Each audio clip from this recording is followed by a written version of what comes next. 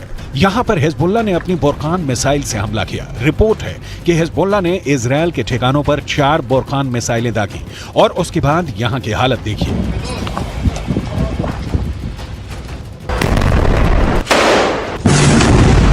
Hezbollah ने अपनी सबसे खतरनाक स्नाइपर फोर्स उतार दी है। हिजबुल्लाह ने अपने एंटी टैंक दस्तों को इजरायल की पोस्ट पर लगातार हमलों का ऑर्डर जारी किया है। इजरायल के कई शहर टारगेट पर हैं। गाजा में बमबारी के खिलाफ हिजबुल्लाह और हूथी दोनों ने अपने हथियार गोदाम खोल दिए हैं। यमन अब इजरायल के समुद्री जहाजों को भी टारगेट कर रहा है। लेकिन ऐसे हमलों और गाजा पर बमबारी जारी रखने के बीच नेतन्याहू ने अपना वॉर ट्रायंगल तैयार कर लिया है। नेतन्याहू के वॉर ट्रायंगल में सबसे बड़ा कोना गाजा में हमास का पूरी तरह खात्मा है। नेतन्याहू के वॉर ट्रायंगल में दूसरा बड़ा कोना लेबनान में हिजबुल्लाह का अंत है, जबकि नेतन्याहू के वॉर ट्रायंगल का तीसरा सबसे खतरनाक कोना है सीरिया, जहां से इराक का मिलिशिया हश्द अल शाबी इजरायल के बॉर्डर तक पहुंच सकता है। यही वजह है कि सीरिया पर इजरायल के एयरफोर्स ने हमले तेज कर दिए हैं। ये तीनों जगह इजरायल के बॉर्डर से लगी हुई हैं और इजरायल इन्हें अपने खिलाफ सबसे बड़ा खतरा मानता है। इस वक्त पश्चिम एशिया में जो भी हो रहा है वो 2 कैंपों के बीच चल रहा है। एक तरफ है इजरायल और अमेरिका और दूसरी तरफ है ईरान और उसके साथी मिलिशिया। जहान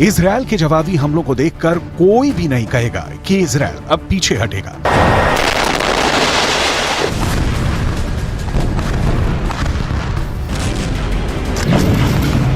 उसके रास्ते में जो आएगा इजरायल अब उसे मिटाना चाहता है, फिर चाहे वो हमास हो, हिजबुल्लाह हो, यमन हो या फिर ईरान। इजरायल का इरादा पक्का है, जो उससे टकराएगा चूर चूर हो जाएगा। इसमें कोई शक नहीं कि ईरान में इजरायल को लेकर इस वक्त बहुत गुस्सा है। ईरान के जनरल अब तक इजरायल की बमबारी को लेकर बहुत आक्रामक भाषण देते आए हैं, लेकिन इजरायल को डरा नहीं पाए। अमेरिका